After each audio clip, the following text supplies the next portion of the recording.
Hey, welcome back to Professional Development, the New York City Teacher Podcast. As always, I'm your host, Noah, and today we're going to talk about mayoral control. Now, if mayoral control doesn't ring any bells, I would highly recommend going back to the recently unlocked episode 25 of this show, which is a sort of primer on mayoral control. What system did it replace? Why was it implemented? Who are the winners? Who are the losers? What's standing in the way of replacing it with something else now? And all of that. Once you've done that, come on back to this episode, which is really the place to be, because today I'm bringing you a conversation with a couple of the leading voices from the opposition to mayoral control within the educator community in New York City. I'm speaking, of course, about Sean Ahern and Daniel Alicea. Sean is a recently retired New York City public school teacher who, instead of heading directly to some island somewhere to enjoy the early days of his retirement, is organizing now with the NYC Coalition to Finally End Mayoral Control. They can be found at nycmayoralcontrolnot.org. Daniel, you may already know from Talk Out of School, which is a weekly radio program on WBAI that he co-hosts with Lainey Hameson, who I've referenced a few times on the show. Or you might know him from Educators of NYC, which is a community of educators that can be found at educators.nyc.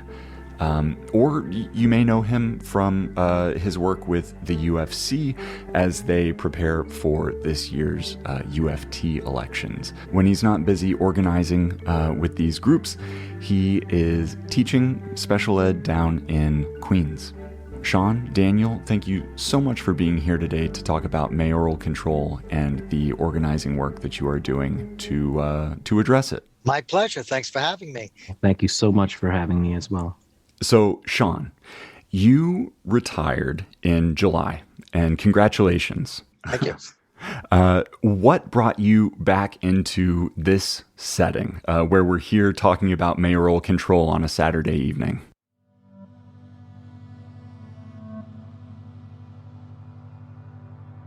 My 21 years as a teacher in New York City public schools, for the most part, was a long, drawn-out conflict with mayoral control. I started in 1999, and Bloomberg came in 2002 with mayoral control. And my first few years, I was like, this was like a second career for me. I came in, I was so sort of surprised that the school that I was in, Long Island City High School, functioned as well as it did, because I sort of came with lots of trepidations about what the state of the schools were. I had grown up in New York City, went to public schools as did all my children, but there was a lot of nightmare stories. But I came in and it was functioning. It was a functioning school, and anyway. By 2002, this is after 9/11, and the city was sort of in a crisis, and Bloomberg managed to get mayoral control, something that had been denied Giuliani. Giuliani didn't want it. But the United Federation of Teachers did not want to have Giuliani with mayoral control. And Bloomberg came in, and basically he promised the UFT that he would settle a contract that Giuliani had refused to settle. So he threw money. He said, "Okay, we're going to give you a raise. We're going to give you some money." And basically, what the UFT did at the time, the UFT president in charge of the New York State Education New York State Teachers United, which is a very powerful lobbying organization in Albany, they basically allowed mayoral control to go forward. It's pretty much a quid pro quo deal. Very narrowly conceived, in my opinion, but that's what happened. And what Bloomberg proceeded to do was to implement the so-called education reform agenda, which was then, being pushed all over America. He proceeded to implement some of the main reforms, quote unquote, in New York City public schools. The emphasis on high stakes testing. They have the opening of the charter schools, the expansion of privatized charters, the high stakes testing I mentioned, a whole number of changes. He began the slicing and dicing of public high schools, of the large comprehensive high schools into lots of mini schools. So there'd be like 5 or 6 different schools in a single building. What else? The absolute closing of schools, the elimination of lots of the sports and the arts programs, because they were questioning whether or not this was contributing to value added. In other words, all schools were to be judged by this formula of value added. In other words, it's drawn from the corporate sector, and the value is improved test scores for children. And if a school did not have improved test scores, they would be liable to be closed. And the push was to move all programming was to be geared towards improving test scores. And so, teachers reacted generally like they're happy to get a raise. Of course. So Randy Weingarten, gets reelected, but the conditions in the schools, the learning conditions and the working conditions really deteriorated. It was a very demoralizing time, and there were huge struggles against this. Huge. I mean, thousands of people crowding into school auditoriums at PEP meetings. PEP meaning Panel for Education Policy, which was the fiction, the rubber stamp set up under mayoral control, totally appointed by the board. And they just did the mayor's bidding. It was just a rubber stamp. Everything was just a rubber stamp. And thousands of people would camp out and try to protest at these meetings, but to no avail. It was a mayoral dictatorship. I mean, I guess you'd sort of say, like, I think it was around 2004, it sort of really became apparent what was going on, because Bloomberg tried to push through this policy of mandatory grade retention for third graders. If you did not score in a certain percentile, all third graders were to be held back and be not allowed to proceed to the 4th grade. So this is like in 2004. So there was a lot amongst educators and amongst people, a wide spectrum of educators, people, real pedagogues, people who've been in it for a while. They said, this thing about, retaining kids, holding kids back, holding large numbers of kids back based on their performance on a single exam. This was a very, very unsound, from a pedagogical point of view, and very damaging to the students. And there was a lot of opposition from a wide range. We're not just talking about radical educators. We're not just talking about the Paulo Freire group. We're talking about a wide range of people that said, this is a crummy policy. And they managed to change the minds of 3 members of the PEP. Mind you, these are 3 people appointed by Bloomberg. So they must have been very convincing. It was extremely convincing. Their whole job was based on, Bloomberg had put them in there. And when they sort of indicated that they intended to vote against this policy that Bloomberg was putting in here, shortly after he took over, he just had them removed. He just removed them from the board. And so this is when it became really apparent, because you have to remember, there was a lot of dressing up of mayoral control as some kind of great education reform. The whole education reform thing was dressed up as like, we're for the children, put children first, all this kind of stuff. So a lot of people sort of got sucked into that, the small schools movement, small is beautiful, and a lot of people got sucked in by these kind of pseudo-liberal or progressive sounding phrases.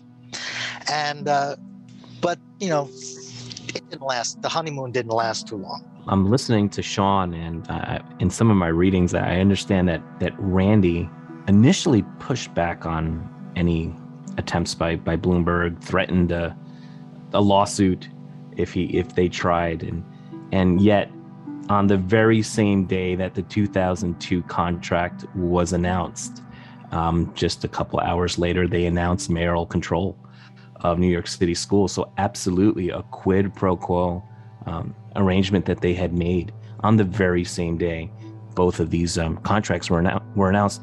I started teaching in 1997 in the Rosedale, Laurelton area in Queens. And, as a young teacher, I was just getting my bearings and really wasn't paying attention to a lot of the political landscape. It was getting to work and teaching and creating lesson plans. By the time the 2002 contract rolled around and Bloomberg comes in, there's already some inklings, as Sean said. The school day is extended. There is professional assignments given to teachers. There is more emphasis on the high stakes testing. And yes, I do remember the call for third graders to be retained. But by 2005, I had gone through really a personal situation where I lost my dad through a transplant surgery that we tried, and I made a decision that I would relocate to Houston, Texas. Got a job offering after he passed, and decided to go teach at a Title I school in Houston. And so I missed that rollout that Sean is talking about. But I think it's really important because here I am, a school teacher under the older contracts. But by the time I returned to the New York City school system in 2014, I get to see all these things that Sean's talking about. I am hired at a school that's co-located. They come in that very next year with a charter school. I start to see that a lot of the things that I took for granted as a teacher pre-Bloomberg, there was a lot of problems. I'm seeing almost a form of tiered segregation in our neighborhood schools. And so, yeah, I've got to say that it was coming back and seeing a school system that was turned upside down during the Bloomberg years and mayoral control that really got me involved in some advocacy. I was able to get involved with my union, elected as a delegate. And as the years progressed, especially during the pandemic, my eyes were open to the evils. And I'm outright going to say it, the evils of mayoral control. Daniel, could you expand on this idea of tiered segregation? What does that look like in context? In most schools in this country, you have a middle school or a high school within that community, and all the elementary schools feed into that, right? So you have these larger buildings, but at the same time, you're getting kids that are high needs. You have kids with disabilities, but you're also getting kids that are high performing. And all of that's important because what it does is it teaches all kids that they are part of a community, right? So here you have charter schools that are ripping away 3s and 4s because of the data, and they're teaching towards the tests, and they're getting high results. And the Eva Muskowitz of the world and Success Academy are saying, hey, we can guarantee your kid's going to get a 3 or a 4. But think what that does, let's say, to a neighborhood like Far Rockaway. Here are all the kids that are high performing now going and feeding into the charter schools. And it leaves kids that have high needs for X or Y reason to not have the benefit of interacting with their peers from their own neighborhood. We learn through socialization, right? So if I see I'm a middle school student, if I see that everyone around me loves to read, that it's okay, it's pretty cool to just grab a book, then guess what? I'm going to grab a book, right? So what's happened with charter schools, I feel it's like almost created a tiered segregation where you've got 3s and 4s over here and 1s and 2s over here, and it creates this really vicious cycle.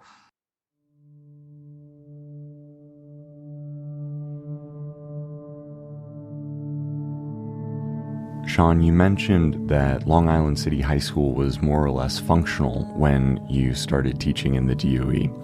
What sort of changes did you see come into effect early into the implementation of mayoral control. My last year at Long Island City High School was just when Bloomberg was coming in. And I remember William Bissell, who was the principal at the school, who I thought was a good guy. I mean, his career was totally destroyed later on. But this was a principal in a school with 3,000 students. And he taught a class every morning. He was an English teacher, and now he's the principal of this big school. And every morning he taught an honors English class was based on opera librettos. And so I walk in at 7:30 in the morning, and there's Mr. Bissell's opera class, and they're all listening to some opera in this big, huge lecture room, I mean, I admired the guy. And I remember him talking and saying that, making a very cynical comment about mayoral control. And he was pointed to the fact that they had just issued they were just patting themselves on the back. I guess it was Klein had been the new chancellor, was the first chancellor that Bloomberg appointed.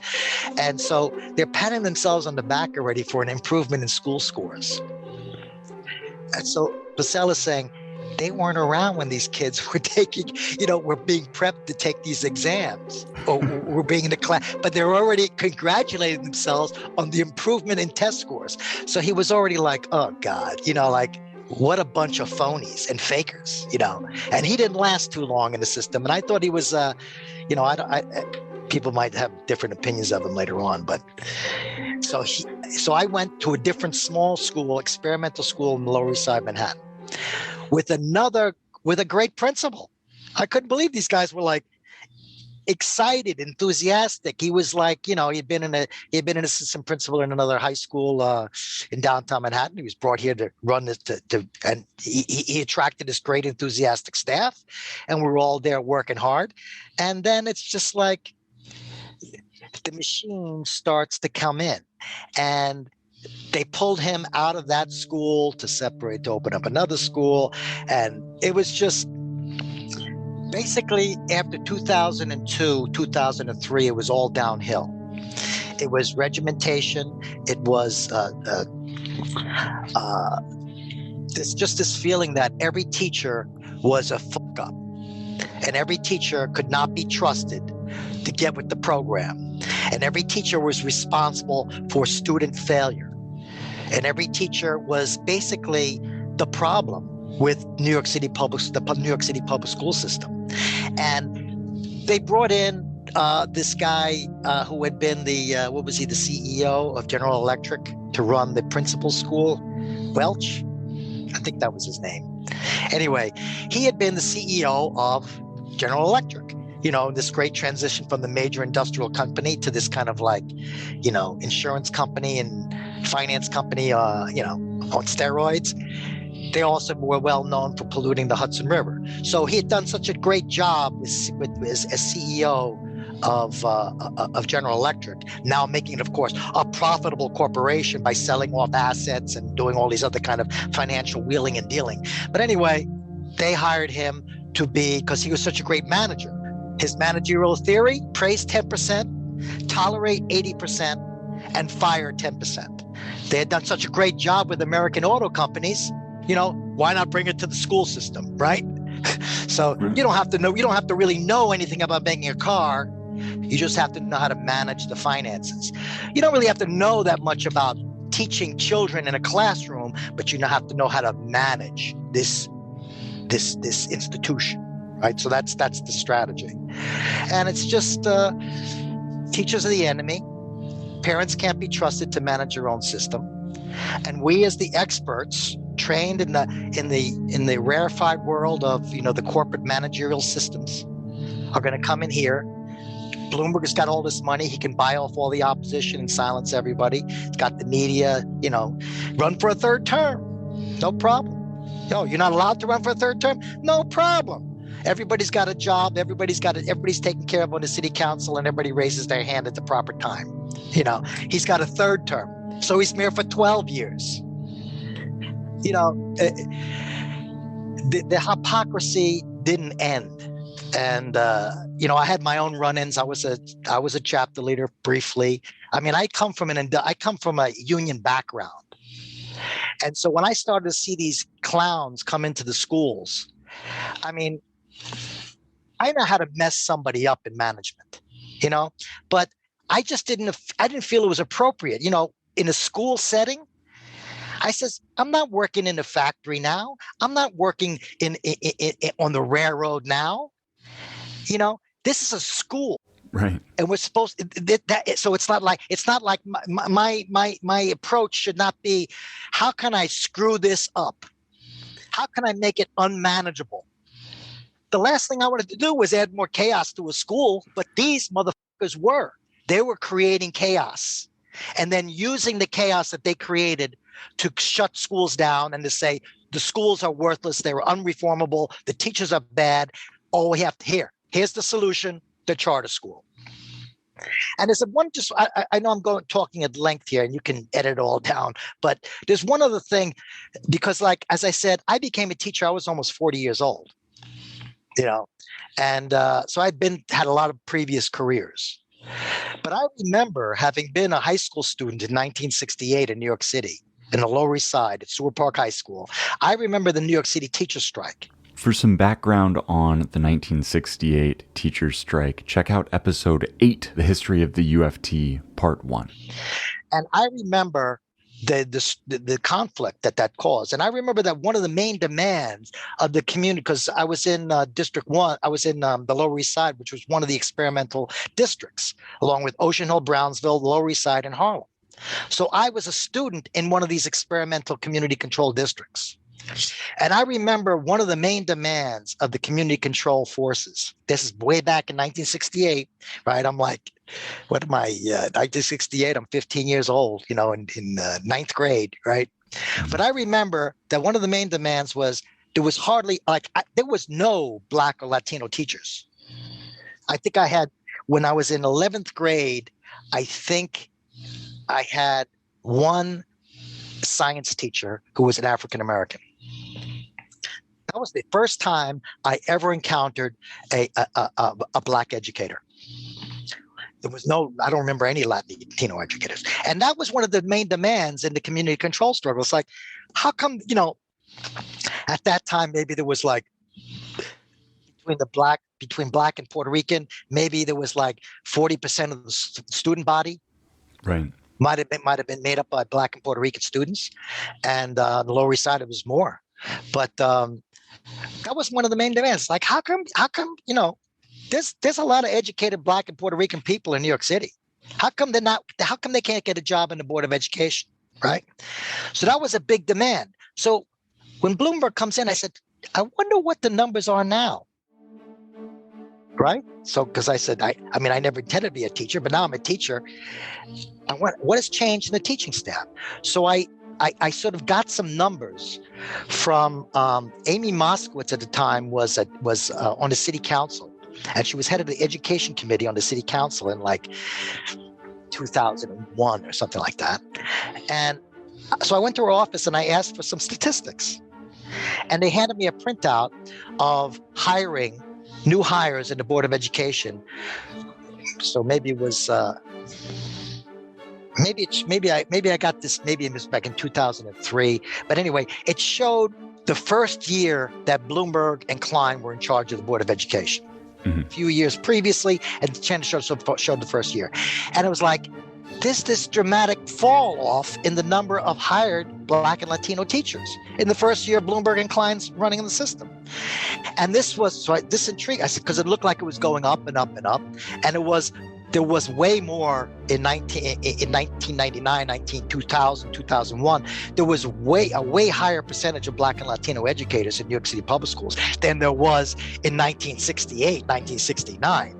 Way more, right? So there had been this incremental increase over the years, which is then reversed in the first year of mayoral control.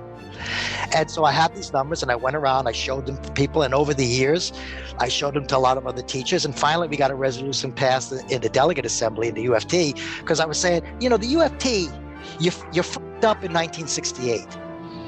You're really fucked up in 1968. It was a disaster for educators, for the public schools, for the working class of New York City. It was a disaster. You're fucked up then. So Let's be the whistleblowers now for what's going on. Right.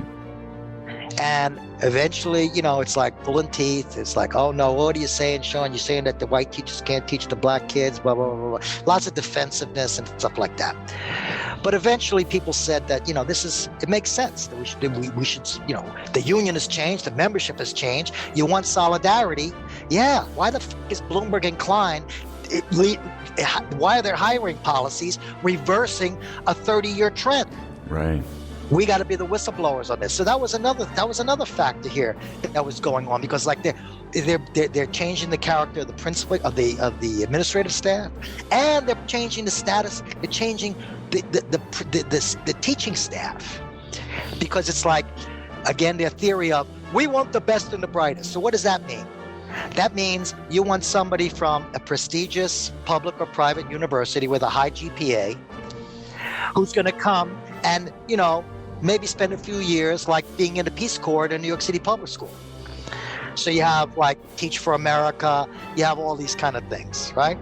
Right. And so you're getting in people, rather than using the graduates from the CUNY college system, rather than reaching out to the educated class of people in New York City. Right. This contributes to the turnover in staff, which creates more instability in the system. I can go on and on and on about this, about these fucking so-called reforms, of mayoral control, and none of these things would have been able to be put through if the school communities had some say, some control over what was going on. Daniel's talking about what they did during COVID. Do you think that if it was up to a school community, right from the get-go, there would have been a choice? If you don't want to send your kid in, there's a well-organized remote system here in place, right? And support systems for you to deal with your kid at home. And if you don't want to do that, if you want to send your kid to school, you're going to be able to send your kid to school. School communities could have figured this out, and they could have offered both choices effectively if they had if you had parents and educators sitting down together in a room, and you got a range of views, and people say, okay, let's figure it out. What works? I think they could have figured it out. But a top-down system, no way. It doesn't fucking work. Well, that sort of highlights the difference in priorities between a top-down system and a community-controlled system. The parents are going to want something different from an elected person who's elected, not every year, every few years. So, probably there's going to be a chance for people to forget if something goes wrong. Whereas parents have a child, and their interest is in that child's safety and well-being and education, of course, but safety and well-being is I think perhaps a little more important to a parent than to a mayor. I'm listening to Sean, and really that corporate mindset that Bloomberg brought in, I got to see kind of early on before I had left the New York City school system. I do remember or recall there was this push for highly qualified teachers. And I think that's what Sean is really getting at. There were more tests for certification. Bloomberg put out this ultimatum saying that you had to get your master's degree within 5 years or you were fired. And so a slew of us, and I am one of those students that started in CUNY, and I am Puerto Rican and Dominican. I am a local New York City product, and I am part of that group of Latino and Black educators that came in the 90s into the New York City Department of Education. But I'll tell you what, it was really difficult. I was now a parent. I was now married, and now I needed to get a master's degree or I was going to lose my certification. And sure enough, I figured it out. That became its own cottage industry with some of the colleges here in New York City. But I was able to get my master's degree and also certification in special education. But, when I did get back, I realized that many teachers of color were no longer in the system. Many had left because of the school closures, because being placed into the absent teacher reserve as a result. And so, one of the things that really hurt me when I got back was I wanted to see if I could go back to my old school. But lo and behold, here was the school that for about 10 years had turned it around and was a thriving middle school of 1,300, 1,400 kids.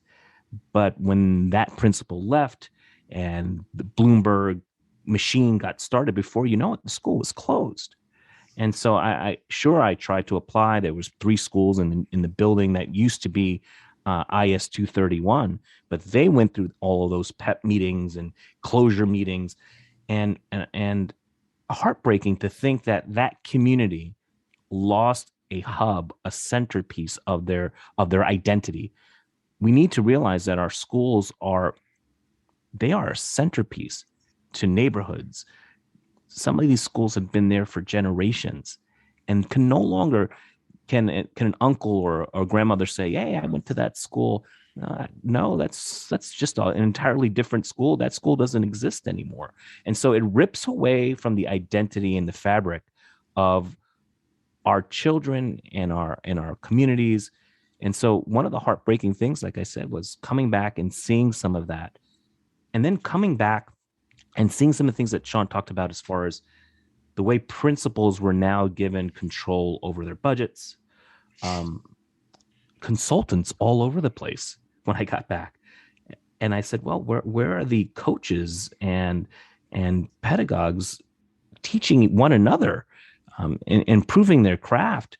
And here you've got folks that are coming from Wyoming, coming into my schools and telling us how we need to instruct, have no idea of the values, the needs within the community.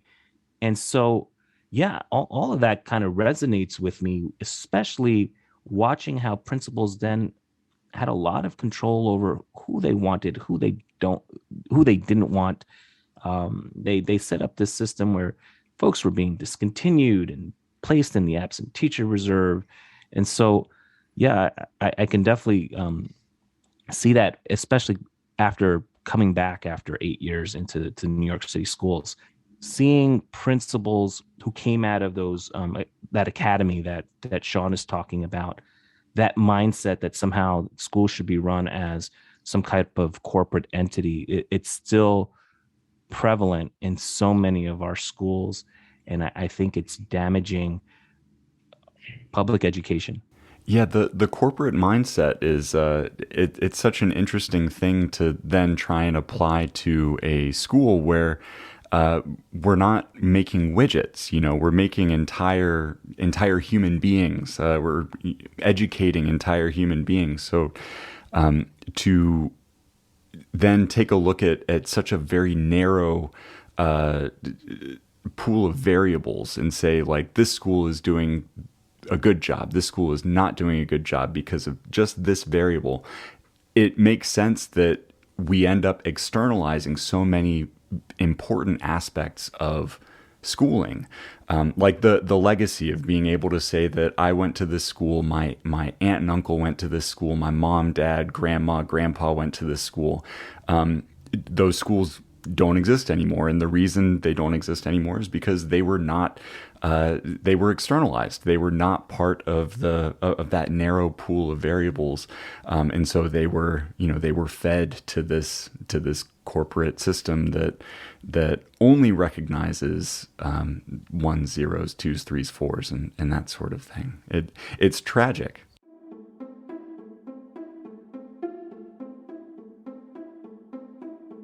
The high stakes testing, and I know you and I had a conversation earlier about music programs, and one of the things that I'm missing from the old days when I was teaching is coming into a school that has a vibrant music program and a vibrant arts program and a library. You know what it is to come to a school in Far Rockaway, and right now we presently don't have a librarian. We don't have a functioning library. Think about what that does to children. Think about what that does to a community when everything is about test scores. The other thing I noticed when I got back was the elimination of science and social studies as something that was taught every single day. In middle school, you had a program and you had science every day, you had social studies every day. You have programs in middle schools today throughout this city that maybe give social studies 3 or 4 times a week.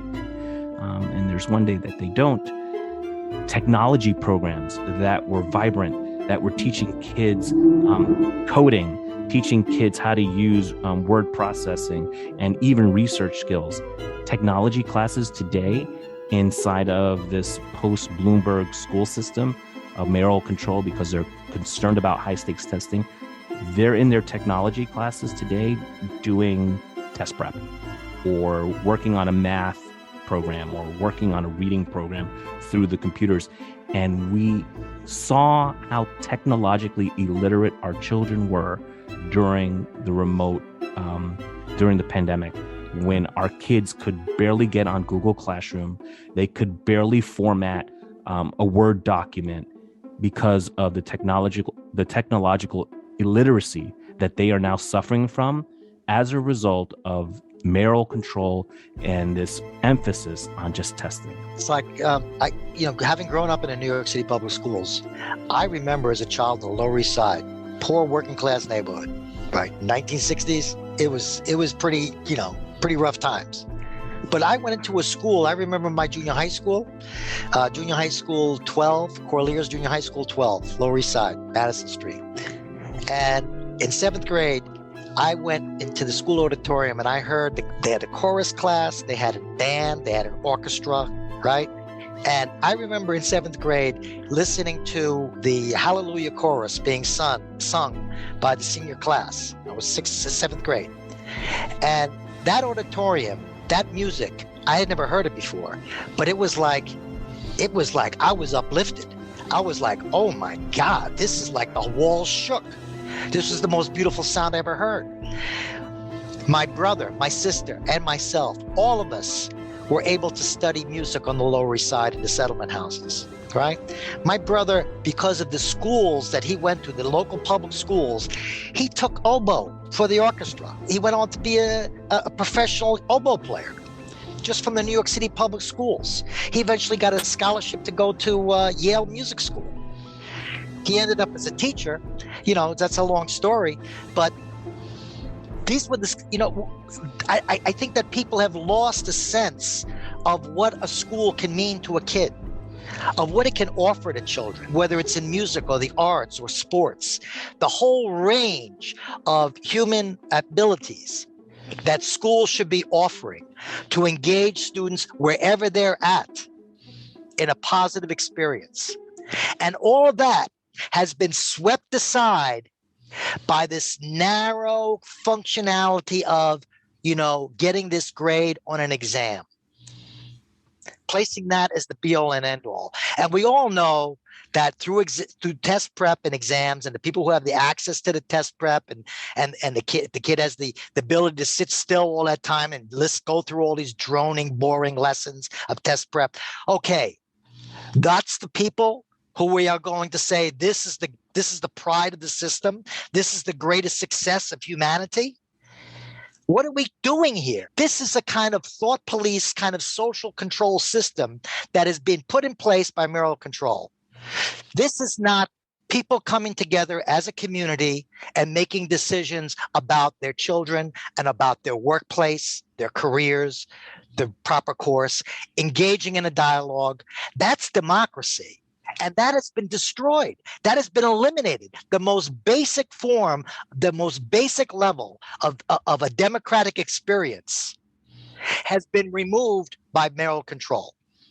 And people don't even know that there is another way. New York City is one of the only places in New York State that doesn't have elected school boards. The rest of the state does. What is the story about New York City that the New York City is not allowed to elect and direct their own system. And all of the grievances that people have about this part of education or that part of education. I went to the demonstration with the pissed parents today, the parents for improved school transportation, the buses. Everybody's got their thing. It's like the elephant in the room. What is the elephant? Oh, some person grabs a leg and they say it's this. Some person grabs the trunk and they say the elephant is this. Everybody grabs a different piece of the mayoral control monster. They experience it in their own direct way. The monster is mayoral control. This is the problem. Whether you're dealing with COVID, whether you're dealing with school bus transportation, whether you're dealing with how you assess students or how you determine programming. It's mayoral control is the problem because we have been dispossessed of our basic right, a human right to education and our engagement in that. We've been dispossessed of that right. And I experienced that for 20 years and I fought against it for 20 years. And I left the school system and I said, oh God, I breathed a sigh of relief. Thank God that I have a pension. And even that's disappearing, right? For the new teachers now, that they're just wiping that away, chipping it away little by little by little. But I was called back. They said, Sean, you fought this thing for many years. It's coming up in June 22. The New York State Legislature has to renew mayoral control. Let's see if we can, throw a wrench in the works. Let's see what we can do. So I was dragged back into activism when I thought I was going to retire. On the subject of what to do with mayoral control, I saw recently that Michael Mulgrew gave some testimony on some changes that he's proposed to the system that would supposedly make it more equitable and more responsive to the needs of communities as opposed to the needs of the mayor and the mayor's friends. What should we make of these proposed changes? Mulgrew's latest proposal about mayoral control is, well, let's put 2 more parent representatives on the PEP. You cannot tweak mayoral control. You have to abolish it. And the group that I'm involved in, we proposed a resolution. We sent it out to all the New York State assemblymen and senators. And what we're proposing is a process. Hold an audit of the past 20 years of mayoral control. The money, the efficacy of the policies, all of this stuff. Let's have a thorough audit of this system. And from that, dragging in all the information that the DOE never wants to release, that you can never get out of them. For me to get information about the hiring, I had to file FOIL requests and wait for a year and a half. For each year that I was trying to get a FOIL request for. The state legislatures, particularly the New York City assemblymen and senators, they should be leading this fight in Albany. Why? You're the representatives of New York City. Why is New York City people denied the right to control their own education system? It's not that like that in Westchester or in Long Island. It's not like that. Why New York City? And you guys and girls should be leading the fight in Albany. And we have this resolution. It lists all the problems and it's calling for an audit. Tons of money is involved. This year alone, what is it, $36 billion budgeted for the New York City Board of Education? I think it might be 38. 38. And as soon as Bloomberg came in, the money started to flow in hugely. And what was it spent on? Where did all that money go? Consultants. It sure wasn't going for the arts programs and the music programs and the programs to engage children. It sure wasn't going for that. It was going for lots of lawyers and lots of consultants and lots of Aussie specialists from Australia, tons and the increased administrative staffs that come from having 6 schools in a building instead of 1. There's an incredible amount of money that's been spent here. And there's so many grievances about so many aspects of this thing. Using all this $38 billion, the misallocation of resources is outrageous. And this stuff needs to be brought before in public testimony with the data, with expert testimony, with the DOE has to give up the information. And we look at all this is out on the table. And then people can make rational choices about what we need to take its place and how it should be structured. That's the basis. And that can be done. You pass this resolution, you say, okay, 18 months, conduct these hearings, and then we're going to craft a system that's going to be a model for the nation, a model of democracy, and a model of people coming together and cooperating, which is the essence of democracy, grassroots democracy. The inequities here are so deep and widespread. we have to look to the root of the problem, which is this governance system, which is profoundly anti-democratic. I know that one of the pushbacks here about mayoral control, and it seems to be a very trite playbook, is that somehow that everyone's calling for the old school boards. And guess what? You can call throughout this country, and will you find corruption in any of the school boards? You're likely going to find something, right? But when we talk about $38 billion, that we're talking about more money than the GDP of small nations, right? So we are talking about just immense amounts of money, whether it be just to feed children. If people understood the amount of money in the contracts that go into just feeding our children, and if you've been on social media lately and they show you the pictures of what they're feeding our children, it doesn't even compare to what it was 20 years ago. So there's a lot of questions here, especially about inequity, and they're fair questions, because when we are not even getting the services and the education that once was available to so many of us as New York City residents, then these questions are absolutely legit. I know that my union, for example, has struggled with this idea since its onset.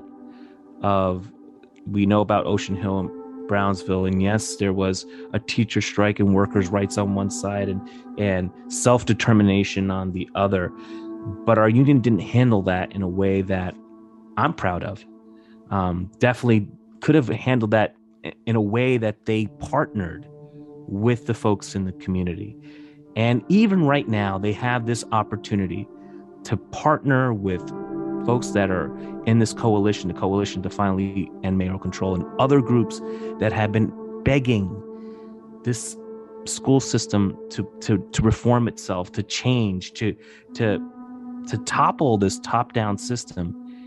And here's my teachers union months before the expiration of mayoral control. And here's another myth, that somehow if it expires in 2022 in June 30th, I think is the date it expires, that somehow we go back to the old 32 school boards. That's a myth, by the way, because from I think 96 to 2002, the system had been pretty much reformed in such a way that the chancellor had a lot of the control, especially with hiring and some other things. And so there was this interim period where there was very little reported corruption within the school system. But if we want to talk about the corruption of the last 20 years, I mean, we can go down contract by contract, whether it be the CSIS system, the special ed system, that to this day is an absolute joke. I'm a special ed teacher, and it is painful just to write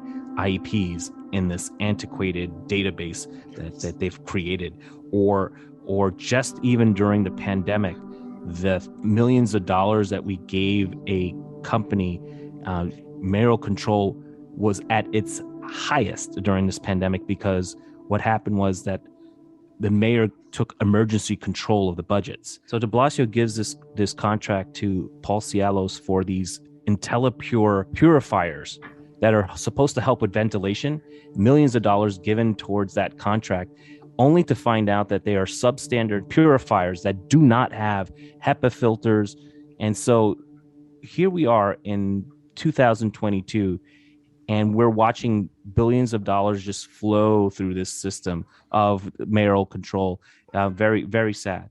Yeah, and the food is obviously substandard. It's become sort of a joke with the Adams administration, with the vegan Fridays that are not actually vegan for the most part, and if they are, it's because it's the just a few old vegetables and some apple juice or something like that. It's really a mess, and for the same money, you can see the comparison with schools in other parts of the U.S. and schools in other countries. Same money, even half the budget would get decent meals. The same money probably would have gotten decent filters, but not with the overhead that comes with paying your friends for equipment. Yeah, and just to finish my thought about my union. So here they are, they have an opportunity to team up with and partner with folks in the community to really change this thing, to reimagine the way we govern our schools. And now they're just offering, 2 more people on the PEP, which would not change the balance of power on the PEP, which is the Board of Education. Right now, the mayor appoints a majority of the board members on our Board of Education, or what we call the Panel for Educational Policy. The name was changed, but under state law, it's still the Board of Education. And so right now, the mayor appoints most of the folks on the PEP. Borough presidents get 1 appointment, and right now there's only 1 parent from the CECs. That's right now Tom Shepard, that's on the PEP.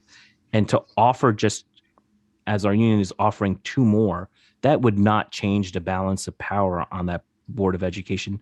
You would still have 9 mayoral appointments, and then you would have your 5 borough president appointments and 3 parents that are coming from the CEC. That's still a 9 to 8 difference, and the mayor would win out all the time. And we also know that they find a way to work with the borough presidents. We saw that happen just last year when there was a contract with Pearson, and the Staten Island PEP member voted against this contract that the mayor wanted, and before you know it, he was let go from his position.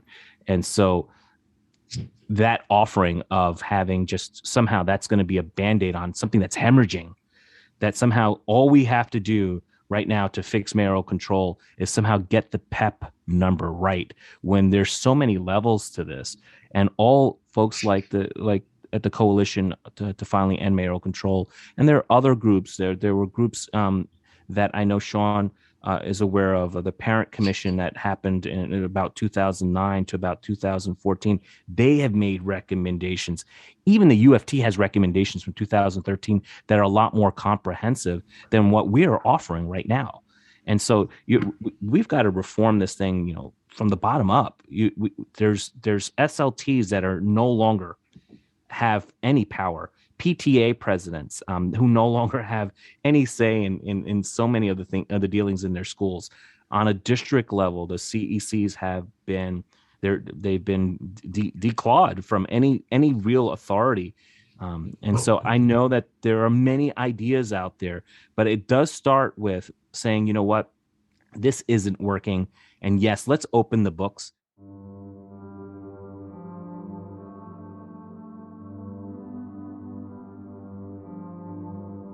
I remember that there were calls from the city council to just tell us what the attendance rates were during the pandemic, and you couldn't get that from the Department of Education. And so, yes, we need to open the books. I stand strongly with the coalition here that's asking for an audit, asking for some of that data so that there can be a real discussion. I know some other groups are asking for at least some incremental steps that we can get to. So I'm going to point out Chicago. Chicago just last year voted to now have elected school boards in their system. They've had years, over 100 years of mayoral control in one way or another in their school system, but they just voted in school boards. Now, guess what? As everything else, it takes some time to get some of those things in place.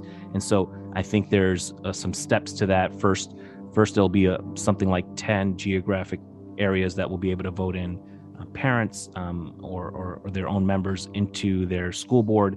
The mayor will still have about 11 appointments, but by 2027, it'll be a fully elected school board. And so I think we can do that, even in the short timeline. I think we can make some really good steps right now, audit being one of them, bringing a task force of the stakeholders, the right holders of our schools, but that's also going to require educators, and it's also going to require the United Federation of Teachers, to be honest. If we are really serious about equity, we talk a great game about equity. We talk about making sure that our children have the resources and that they're represented, and we talk about cultural responsiveness. But right now, there is an entire generation of families in the Department of Education who feel absolutely powerless, to the point that it leads to a form of apathy because they don't know what to do. They don't know who to turn to. Take Mayor de Blasio, for example. His entree into the political arena was because he was elected into his community school board. So think about how powerful that is for any parent, right, who wants to get involved in the affairs of their community locally, to be able to get into a school board or even a CEC. And I am thankful that now there are elections for CEC presidents. That's a whole other area that we need to start looking at. This governance system, we've got to look at the local school boards, again, the district boards. We've got to look at SLTs.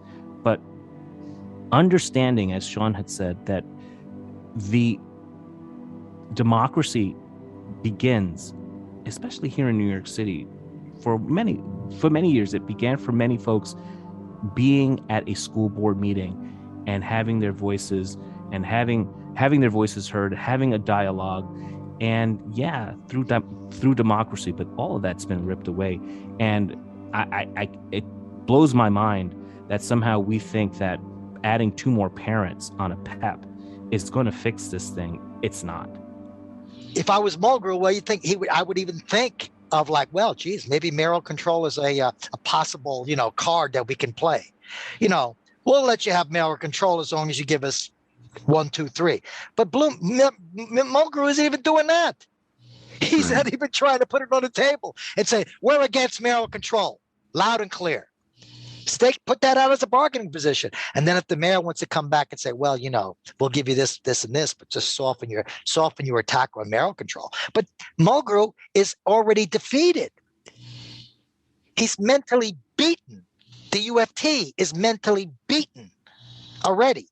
They're going to crawl into negotiations and hopefully, well, we're not going to antagonize the mayor. We're not going to say anything really too radical about mayoral control, because we want him to give us a contract. We'll see. We'll see what's going to happen. But I would say that the future of teacher unionism, and I'm a big union person. I strongly believe in the unions, right? Thank God I have one of the few remaining pensions that exist for working people in America. I'm really happy. I feel lucky. But I see what's happening to the younger teachers also. Bit by bit by bit, the teachers union is being destroyed, in my opinion. It's being undermined. Working and learning conditions are going down. And this is going to undermine the UFT. What's the strength? The strength, they talk the mighty, mighty union. No. In New York City, the teachers union strength is going to be when it gets together with school communities. And as a defender of public education and as defender of learning and working conditions in New York City public schools. That's a winning union program. That's at least a defensive posture when these crazy charter school hedge fund people are coming after you. When all these there's a lot of scary things going on in this country right now. Where's your defensive posture? Your defensive posture is with the people in the schools, communities. That's parents, students, all workers in the school, defending ourselves, demanding that we have control over this great public good, not you. Yeah, I agree, Sean. I think that really, I had presented a resolution in November of last year to the Delegate Assembly. Because of the remote system that we have, it kind of went through. To everyone's surprise, I had offered a mayoral control resolution that asked for 3 things: that we would make a task force and sit down with all the rights holders and come up with a newly imagined way of school governance that is going to be bottom up, that would address not just the PEP, but just address school governance from the grassroots level. Inside of that resolution, I asked for us to stay faithful to the idea that we do want to see limits to mayoral control at first. I also asked that in addition to us sitting down with the rights holders in our communities and really thinking about how we can change this thing, I asked the union to support the idea of we shouldn't be endorsing anyone that is not willing to change this thing, to change mayoral control. And so one of the things I put inside of there, and it became very controversial, and it's one of the reasons why the Unity Caucus did not bring this resolution to the floor for 11 months, is one of the resolves asked for us to say, hey, whoever we endorse in the mayoral race must be on board with us on reforming or changing mayoral control. Whoever we endorse in the legislature, in the assembly, in the Senate, would also be on board with changing mayoral control. And guess what? That resolution for 11 months stalled inside of the delegate assembly. They found every way to make sure they pushed it down. There were times that it was up on the queue. It was number one on the agenda, and they would find a way, Sean, to make sure that that did not get to the table. And it wasn't until Adams was finally endorsed, Adams finally won the election, that they finally allowed me to have the floor to share a resolution inside of the delegate assembly that was now moot. And so I asked and I called on all of the caucus members inside of the delegate assembly to sit down and let's find come to some type of compromise as to how we're going to approach this. And to this day, I haven't heard from them. What I did see is this proposal now for just 3 items right now dealing with mayoral control that they did somewhere at 52 Broadway, where their political director sat down with whomever and decided, you know what, we're going to ask for 2 more members on the PEP. We're going to ask them for stagnating the tenures of the appointments.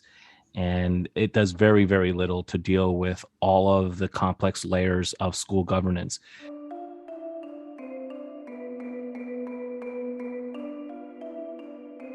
Do I think that we can change this from here to June? No, but we can start. And I think the audit does address this. I think sitting down with a task force that includes rights holders does this as well. I know that the CECs have passed a resolution, and it's been passed by already 6 of the CECs in the New York City Department of Education. These are the city education councils that are parents, what used to be the district boards, but no longer have much power. A lot of it is advisory and just perfunctory, but they have passed resolutions really addressing New York Education Law Section 2590, where they've proposed amendments, really hard steps as to, for example, they've proposed, instead of 2 parents on the PEP, right away we would have 5 parents on the PEP, where parents from all of the different layers of or divisions within our school system, they're asking for a parent to represent ELL on the PEP. They're asking for a parent to represent D75 on the PEP. They're asking for a parent of IEP students to be on the PEP. One for high school and one for K through 8.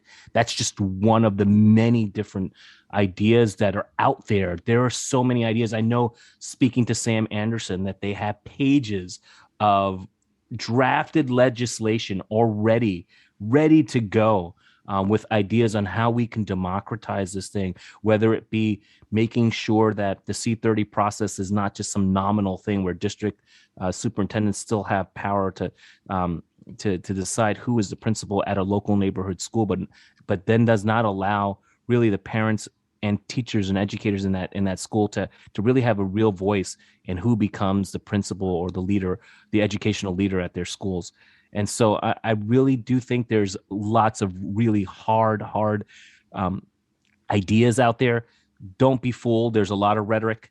The propagandists will tell you, well, what are we going to do? We're just going to go back to the 32 school boards. No, there are a lot of really great ideas to make sure that there is accountability.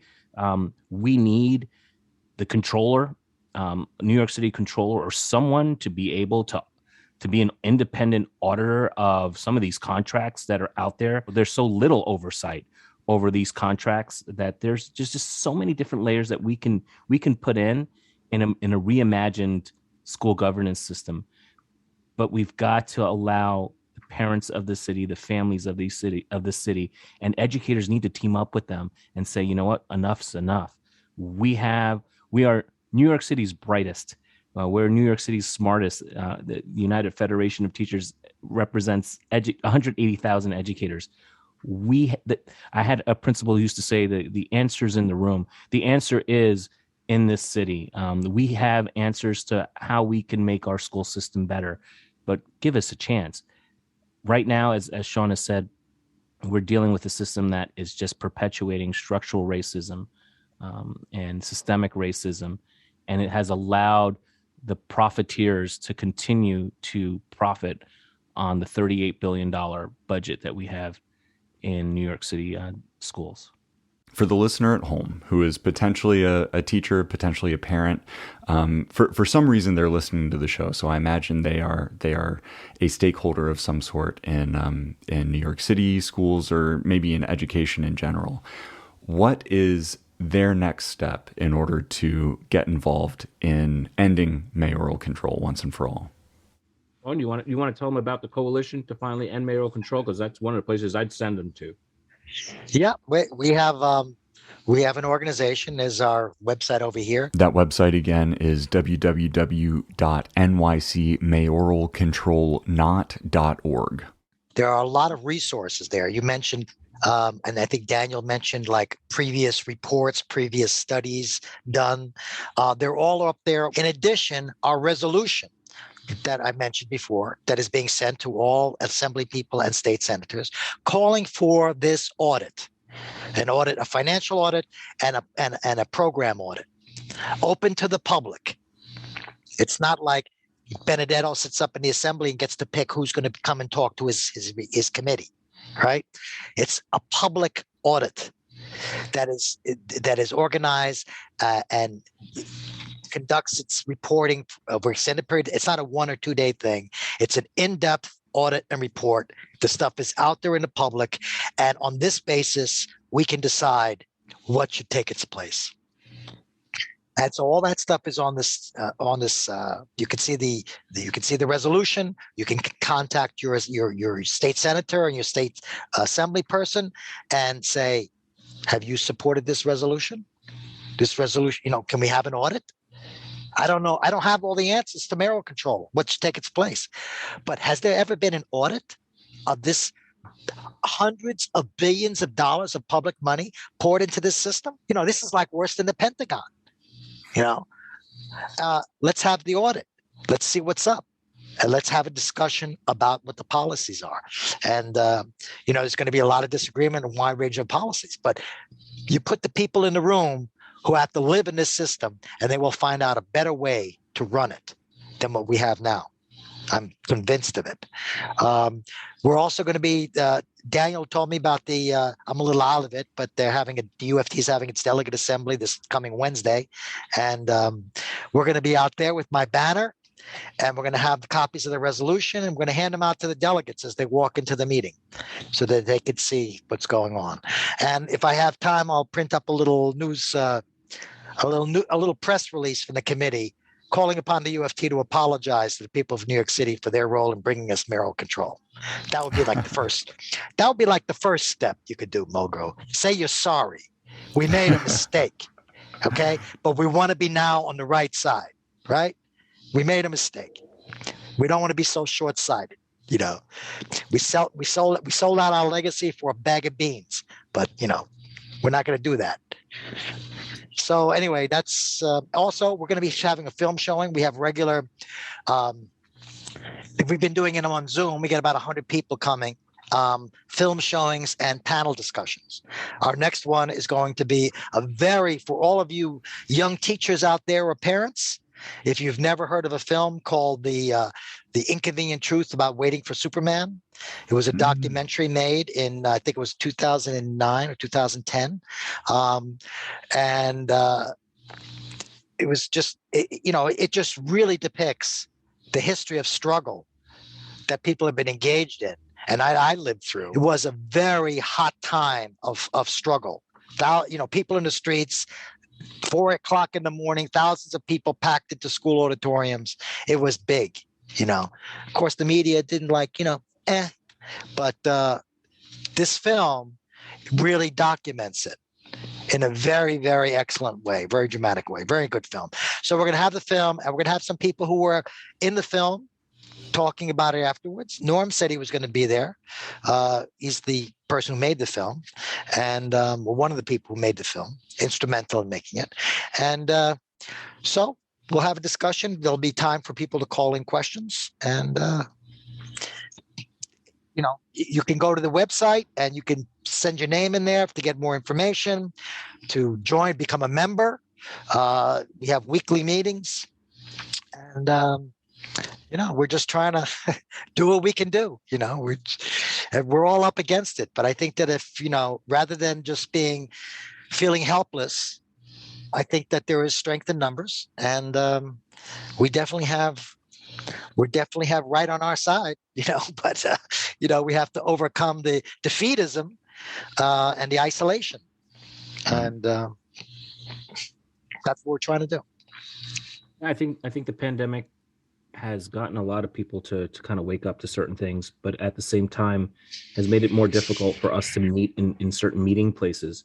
But there's a lot we can do. I think, of course, calling your legislators and contacting them via email, send them a letter, make the phone calls, start getting some other folks involved.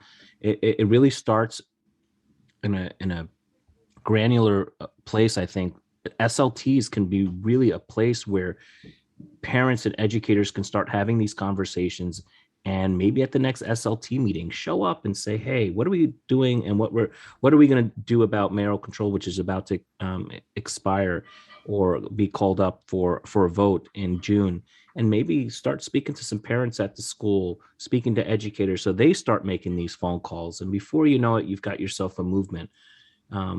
In addition to that, I would ask parents and families to contact their CECs. Right now, the CECs are organizing around mayoral control. Like I said, some of them have already passed resolutions asking for a more democratic system. They have some really, really great ideas that are in their resolutions as well.